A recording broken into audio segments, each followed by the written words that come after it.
r/rules horror. Posted by u/Willosph. Rules for Madeline's estate, rules for the bigger bullet. Hello, Jason. I'm glad you made it here in one piece. Apologies that the other admin caused you some trouble, and tried to direct you to a parking spot between the numbers 3 and 5, but I'm glad you remembered the rules. Wait. You almost ran into a wolf. Oh no.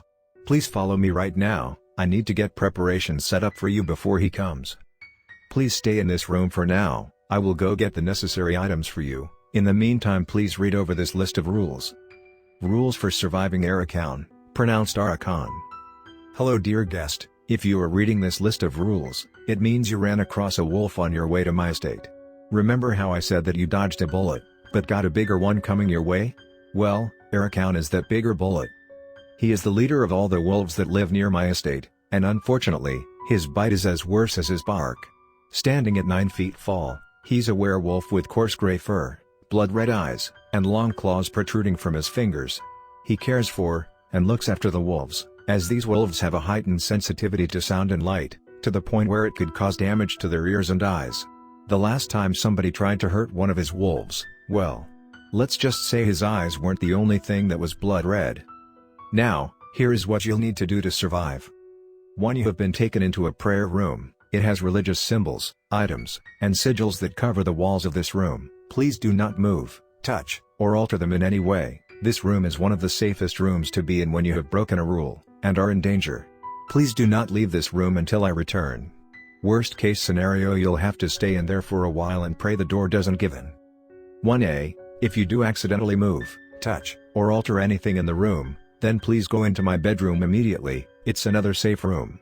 The prayer room will no longer be able to protect you. 2. When I do return, I will bring with me a pocket watch, a lavender-colored candle, several smudge sticks, a matchbox, and a silver dagger. Please carry the watch and dagger on you at all times. These 2 items are crucial for your survival. It doesn't matter where the watch is as long as it's on your body, and the dagger is firmly in your hands. 3. After you get the items, put the candle on top of the round, wooden table at the entrance of my estate. Take a match and light it. Proceed to light the candle and the smudge sticks, and hand the sticks to me once you're done, but keep one for yourself. 3a. Make sure to not knock over the candle. If Arakan knocks it over, it's fine, just make sure it's not you. And if you see me, or Edmund attempt to knock it over, ignore it, we will never do that. 3b. The candle never goes out. If it looks like it has gotten much smaller, ignore it. There are certain entities playing tricks on you. It's a bit hard to explain, but the candle is imbued with a curse that causes extreme amounts of burning pain to anyone trying to touch or knock it over. But on the downside, it is also linked to the life force of the person who lit it. If the person who lit the candle touches it again, well, let's just say it will do the opposite of what is intended, which is to protect you. 4. Go through the front door and walk outside. You will now be completely safe from Arakan, and all you'll have to do is throw the dagger at him once he arrives and he will run away. Also ignore all rules after this one. This rule sheet is special because it's dealing with him. I only have control over the numbers up to this point. Smile. 5.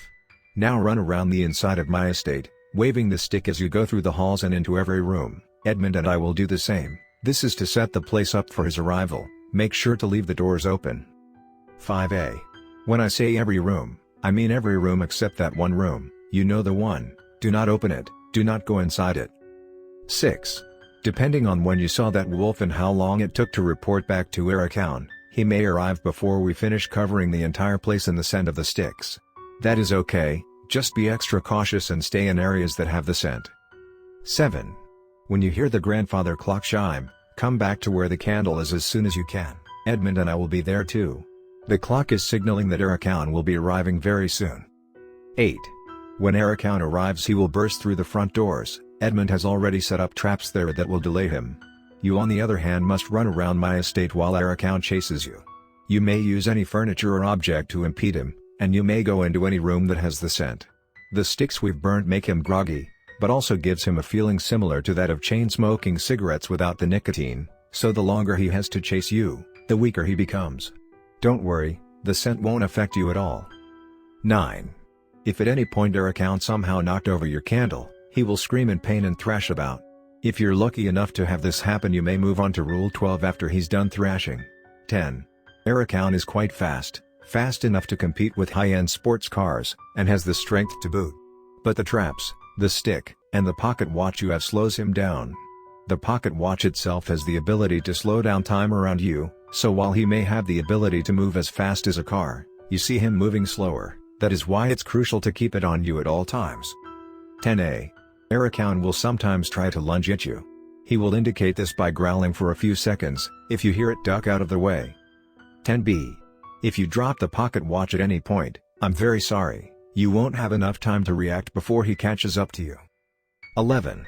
If at any point Erakan gets close enough to attack you, he will feel a burning sensation and will be in pain for a short duration. That is the candle doing its work. It has protected you once from him, but it won't be able to a second time. It is considered your last line of defense against him. 12. After Erakan has tired himself out, he will start to slow down and walk limply towards you. This is where your dagger will come in handy. Try to find a corner, or go into a room with a door and wait for him. Once he comes closer, stab or cut him with the dagger. He will scream in agony and will be in a frenzy to run out of the estate. You will only have one chance to strike him. 12a.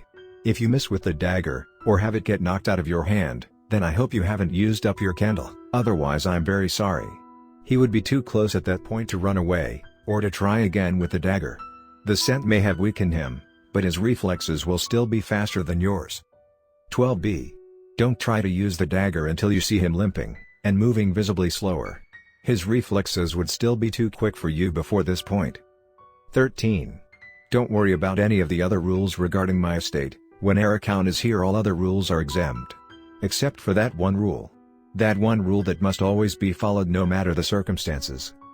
14. Touch the candle, it will protect you, it will save you, don't listen to it, it is trying to trick you, touch it, smile. 15. Once he leaves, go to your candle and carefully blow it out, it will then be safe for you to pick it back up again. 16. Even once Erakan leaves, the normal rules won't take effect until all damages to the estate have been fixed. Once everything is fixed, the grandfather clock will chime again to signal that all other rules will proceed as normal. I hope you'll make it. Erakan may seem very intimidating, but I know you can do it. Please, don't worry about me or Edmund, Erakan will only be focused on you, we will both try our best to help. Sincerely, Madeline.